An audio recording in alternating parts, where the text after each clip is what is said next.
I'm with the guys at AudienceLink today. We'll be on their stand. So yeah, looking forward to having loads of great conversations with people. Going to be filming a few conversations around change in particular, the changes that people are seeing coming, the changes that people need to focus on to ultimately make sure that, this time next year, the whole industry is a lot more advanced. So yeah, let's get going. So Neil, we're talking about change today. How can organisations and TA pros deal with change? Because it's safe to say there's a whole lot going on at the moment. Yeah, I think you've got fundamentally what we've learned over the last few years is you have to be adaptable, you have to be nimble, because it's been, someone coined it for me the other day, perma-crisis for the last sort of 5 years. So I think that goes without saying. But I think along with that change has come some brilliant things. Obviously you can't get away from talking about AI and technology. Fair enough, But there's been some changes in the last few years that have certainly changed my life in terms of hiring. One of them is the AI note taker. Yes. We interview dozens of people a week, and to have the ability to sit in a meeting with a note taker that's better than me, that's still not perfect, mind, but still captures all the information, pulls that into your CRM system and is logged, allowing me to active listen. Yes, 100%. For the entirety of the interview and really be focused on that person. I think has, overused phrase, has been a game changer. Yeah, and you're right. It's because you've got to be very present in that conversation, especially when it comes to finding the right person for a client. You can't just be head down taking notes all the time. And AI that's an absolutely great application of AI, definitely. Yeah. I think there is a need to try and maintain some sense of urgency and speed. Some of the mistakes I think that are made when the market is buoyant and hot, then people do move quicker. They're slicker. They make decisions quicker. Hiring processes are shortened. However, what we've seen in the last 12-24 months is it's been a tougher market.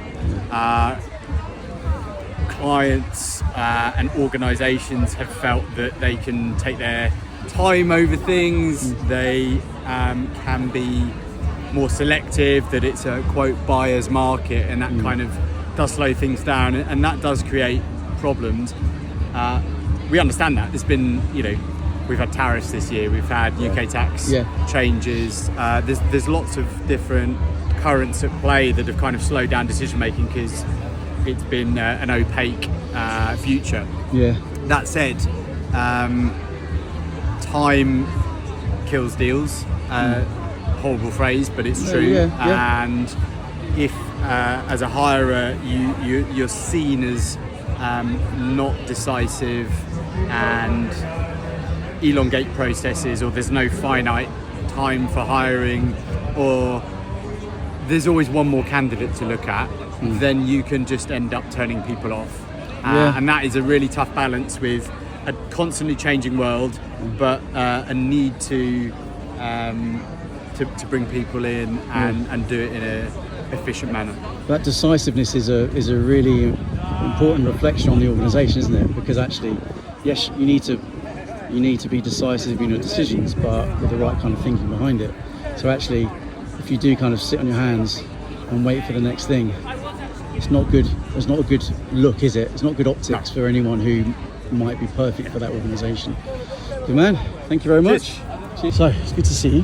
Good to see you too. We're here talking about change today, and you've said something really great. I thought we just got to talk about what is it about change in TA at the moment that's particularly on your mind? Well, so I think there's a lot of things that could be changed in TA, but specific to the area that I work in, which is social care recruitment, there has been and there continues to be a perception that entry levels support and general healthcare roles are seen as unskilled labour, and that's very much not true. You have people who have complex healthcare needs, you have people who may exhibit behaviours of distress, which can be incredibly hard to manage and to work with.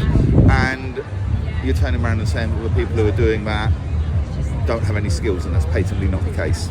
And it's, I've recently been speaking with psychiatrists, and the amount of times they talk about how actually it's the people that are with the patients day in, day out, that their ears and eyes on the ground. They're so important to what they do.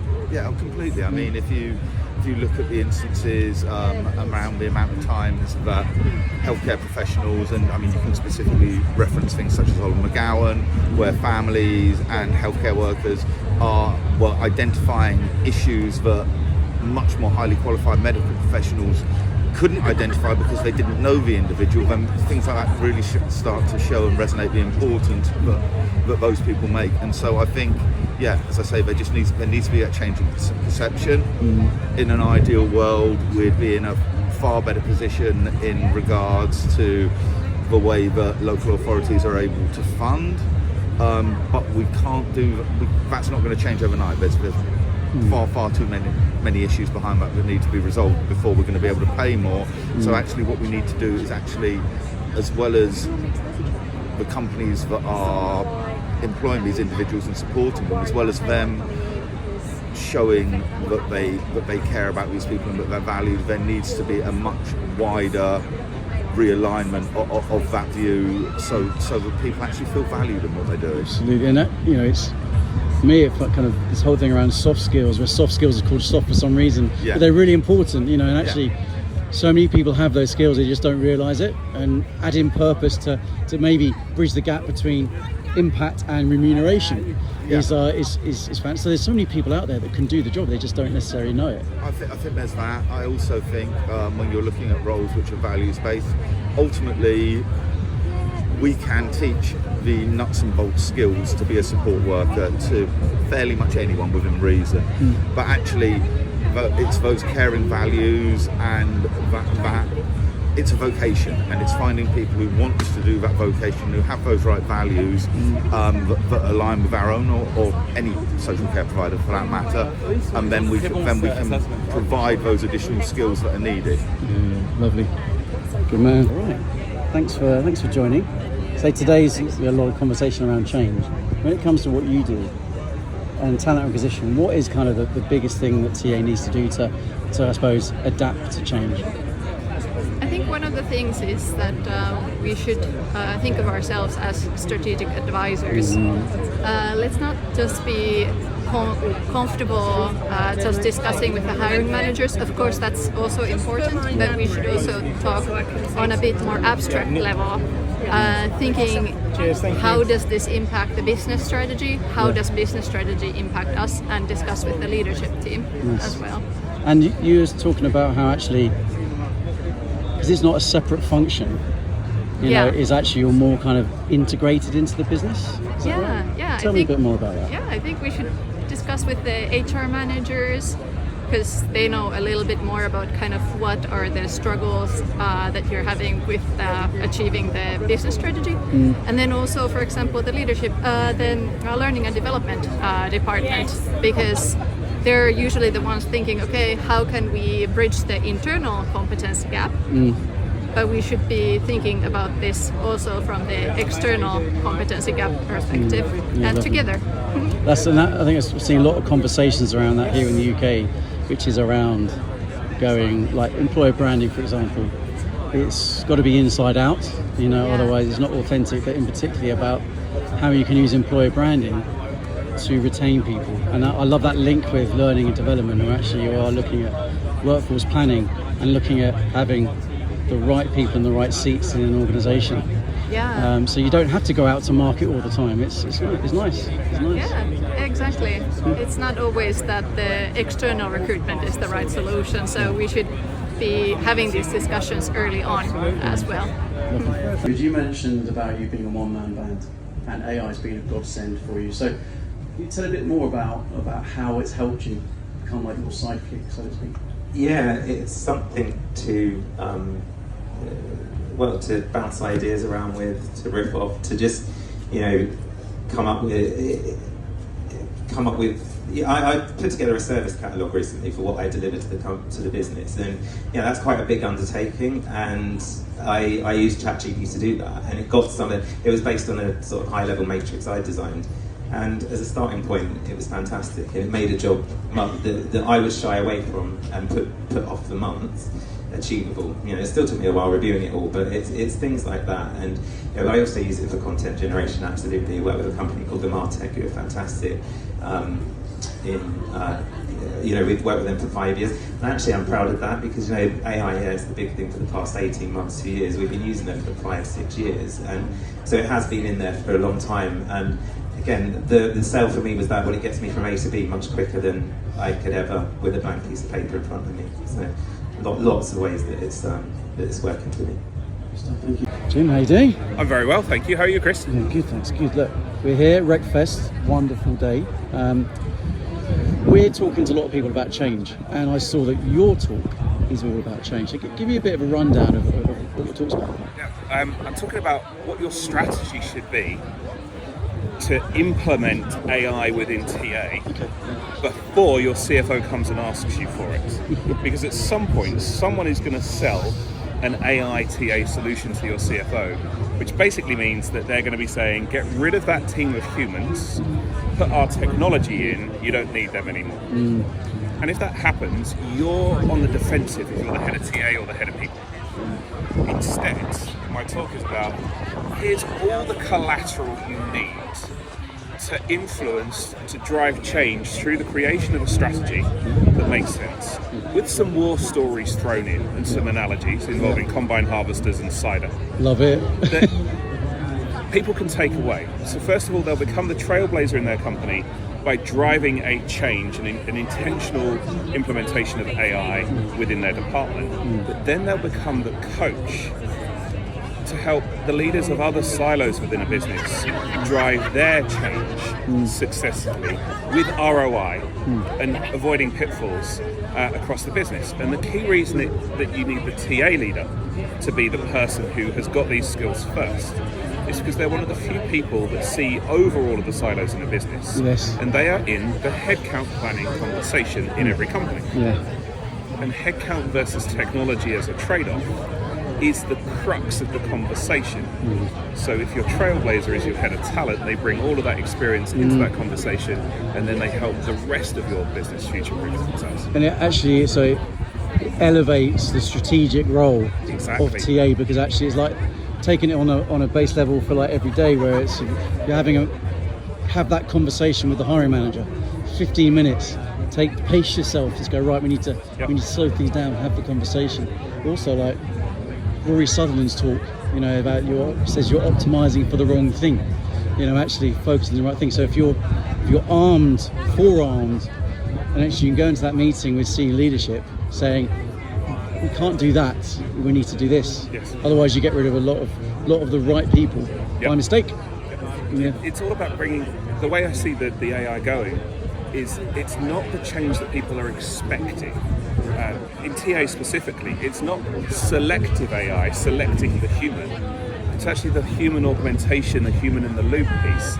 It's taking away the time that used to be spent on the admin burden and isolating the human's time to do more human-to-human interaction, which is the most enjoyable part of the job anyway. And so there's a brighter future from that perspective. And the more humans that you can impact in a way that we've never been able to get to, avoids the statistical bias of a lot of the efficient processes that we've built in TA over the last couple of decades. It's true, and actually then you can focus more on what is the reason we're here as humans, is that social element. Exactly. Of actually having those conversations and leaving the more process-driven stuff to someone else. Yeah. It's going to be Something fascinating. So Ro, RecFest on the Ferris wheel. There's only one place to have a conversation about RecFest, and that's it. And that's here. How you found it? Do you know what? It's been amazing. So I came here 3 years ago, and I couldn't believe the feel of the field. How people are so chilled. They're dressed like they're going out for summer. How they're up for talking. And do you know what? We've had so many conversations today about what people would like to change. And for Engaged Care Talent, I mean, we've got guests coming out of our ears as a result today, I'm telling you, because people do want to change stuff, but also people are doing some amazing things and they haven't got a platform to talk about it. Exactly. They have now. I think this is the thing about RecFest is great, and events like this are great because you have people taking the stage to share their opinions, but actually we've been able to come to our stand to actually share, people can share their opinion. Yeah. There are so many voices, there are 5,000 people here. Yeah. You know, there's definitely more than just the speakers on the stage who have got something to say about something. Definitely. It's interesting because like RecFest is brilliant and you can speak to all the vendors who are doing a great job and they've got great products, great services.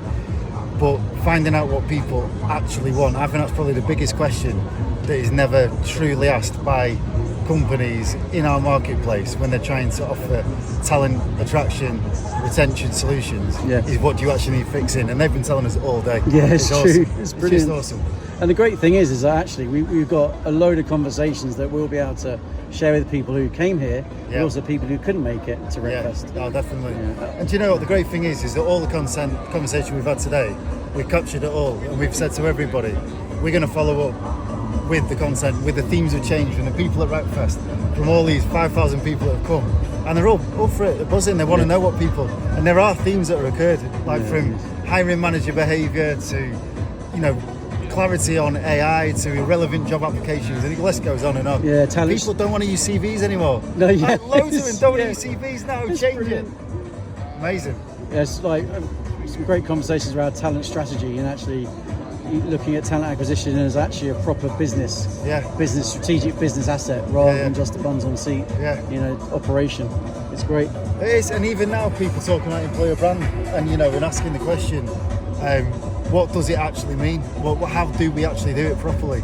It's 2025. Like these conversations have been going on for years, man. And even in some of these tents, some of the talks, they're brilliant, but people are still asking the question, how do we actually do it? Yeah. And I think there's a huge opportunity to share on Engaged Care Talent on what is important and how you do activate some of these things that people need. I think I've only been to like 2 talks today because we've been on the stand chatting with people, but there's one about AI and employer brand, and it was like one of the guys, David Phillips from CGI, said, I've been a one-man band for ages, for years, and AI's come along and all of a sudden it's a godsend for me. I've got a sidekick. You know, I've got someone something's actually helping me. And I think that's great because then actually companies can start doing things themselves more rather than just relying purely on a 10 grand, 20, 30, 50,000 pound plus budget to do employer branding. They can do it themselves. Absolutely. Develop that in-house capability, and then the partnerships you have with experts is going to be better. I spoke to a client before who was, I was doing some work at the beginning of AudienceLink, beginning of Engaged Care Talent. I was doing some work on an EVP, employer brand, and you know what? The company wasn't ready for it. And it's taken 3 years to get it out. And the reason they've done it is because one of the recruitment team stepped up and it became their thing. They didn't need us. They didn't need an outside company. They just nailed it. And it's because of her. It's brilliant, inspirational. Cheers, mate. That's good.